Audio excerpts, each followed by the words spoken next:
presidential candidate this time, Donald Trump, brought the issue of anti-Islam. And surprisingly, brothers and sisters, this campaign has a big support of public. Dr. Zakir Naik. So, what do you think behind this phenomenon? What does it indicate? No, I believe that we find that anything which is popular, they do have enemies. Yeah. And Allah says in the Quran that every prophet had an enemy. And Muhammad Sallallahu Alaihi Wasallam, being the last prophet, will always have an enemy. So I feel that people like Donald Trump, they prove the Quran right.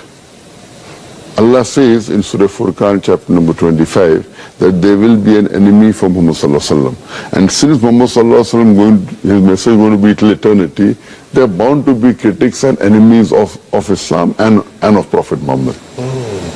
So these people are proving the Quran right, because in spite of all these things, Islam is spreading. Allah says in the Quran in Surah Imran chapter 3 verse 54, Allah says, Makaru makarallah wallahu khairul makirin. They plan and plotted, Allah too plan. Allah is the best of planner. If you see after 9/11, the media war on Islam and throughout the world, normally people should think that now Islam should perish, na'uzubillah.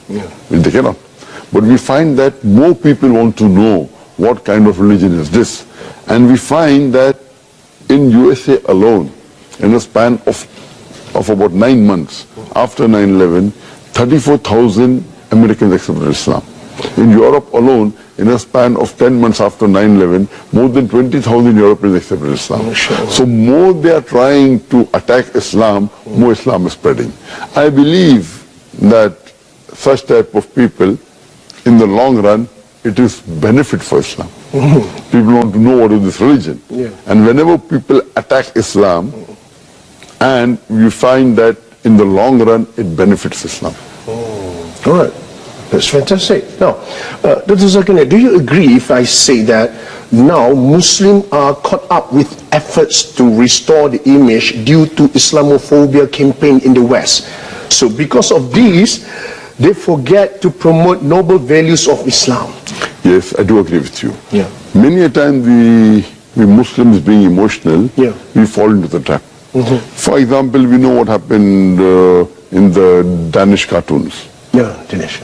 It is wrong what they did. We found that most of the Muslim organization, they left everything what they were doing and they were concentrating on that. They were protesting. Fine, we should protest. But that doesn't mean that we stop our activity. So if an organization was suppose doing 100 points work, they focus all their attention on replying to the Danish cartoon, and out of 100, they only do 5 points work. So imagine if all the organization do that, it will be a loss for the Muslim Ummah. What we require, there should be specialized organization to take care of this. And I've given a talk on this, how this should be dealt. What we do, we become emotional. Fine, we disagree with it. But don't become so emotional that whatever positive work you are doing, you also stop that. So if he is attacking Islam, we don't leave everything. You leave everything and you only go and reply to that. I mean, for example, as I told you earlier, that anyone, they're bound to be criticism on him. I mean, for example, if you go on the Google and if you type my name, there'll be about approximately 15 million websites which has my information. I would say approximately 50 to 20% would be against me. So when a person gets popular, there are bound to be enemies. Initially, I had a perception that when anyone gets popular, the percentage of enemy remains the same. For example, if there are 100 followers, then 1 is the enemy. If you have 1,000 followers, then 10 is the enemy. If you have 1,000,000 followers, then there will be 10,000 enemies. The 1% remains the same, or 2%, or 10%, or the percentage, it remains the same. But later on, I realized that it's not like that. If you see the seerah of the Prophet Muhammad Sallallahu Alaihi Wasallam, when he started preaching Islam, initially he had 5 followers, no enemies. It became 50, 100, no enemies. When it started increasing, then the enemies started appearing. Today, the most popular human being in the world is Muhammad Sallallahu Alaihi Wasallam. Even according to Michael H. Hart, even according to non-Muslims, the most influential human being in the world is Muhammad Sallallahu Alaihi Wasallam. Today, if you know that there are about 1.8 billion Muslims, and maybe another 100 more million, maybe non-Muslims who may be like Muhammad Sallallahu Alaihi Wasallam, you can say 2 billion Muslims who may be like Muhammad Sallallahu Alaihi Wasallam. But those who are against Muhammad Sallallahu Alaihi Wasallam will be more than 2 billion. Yeah. So because of the popularity, then the percentage of enemies keep on increasing. Yeah.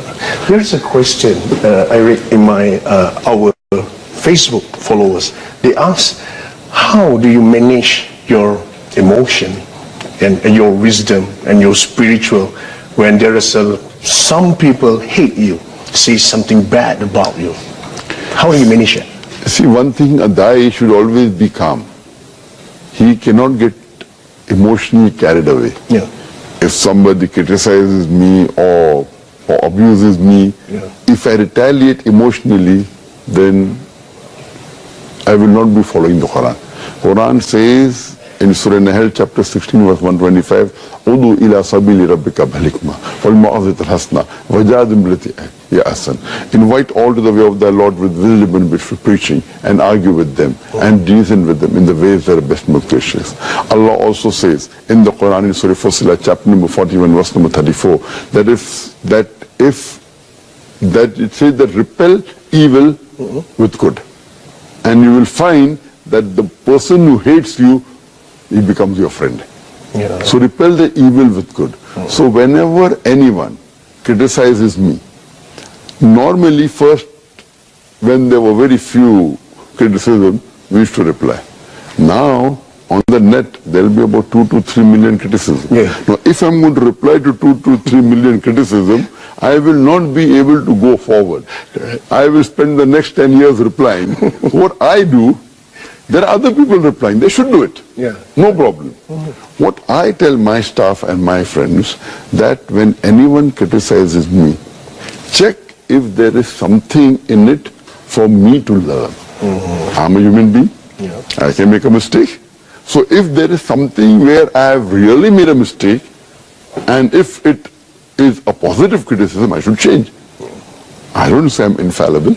I'm a human being. So first I look in that criticism, is there something which is substance and something which is for me to improve?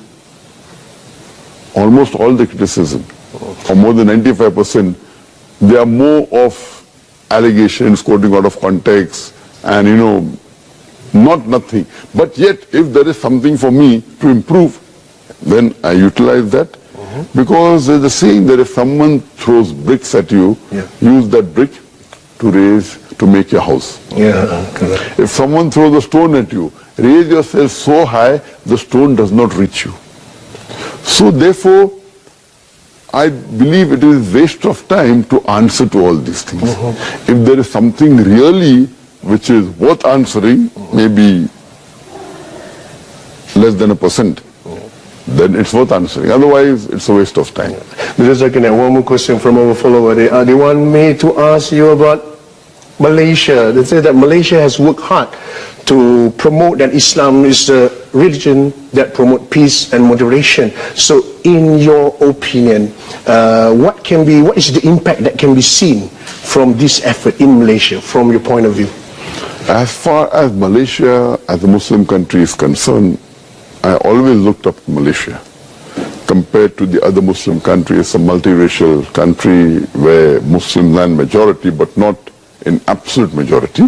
Yes, maybe 55 to 60%. You have Hindus, you have Christians, you have Chinese, you have Buddhists. And it is an advanced country. So as far as Malaysia is concerned, in compared to other countries, I feel it is one of the few Muslim countries that had the guts to challenge the Western world. Otherwise, most of the Muslim countries, they don't have that guts. Yeah. So I feel that we should be proud of our religion, proud of our culture, and we should not be apologetic. And that's what I find in Malaysia. Alhamdulillah. They're proud to do. And at the same time, in Malaysia, there is a claim that comparative religion is not suitable in Malaysia. is not relevant, irrelevant, because Malaysia is a multi-racial country. So we will find answer after this. We take a break for a while. Stay tuned. It's Perception.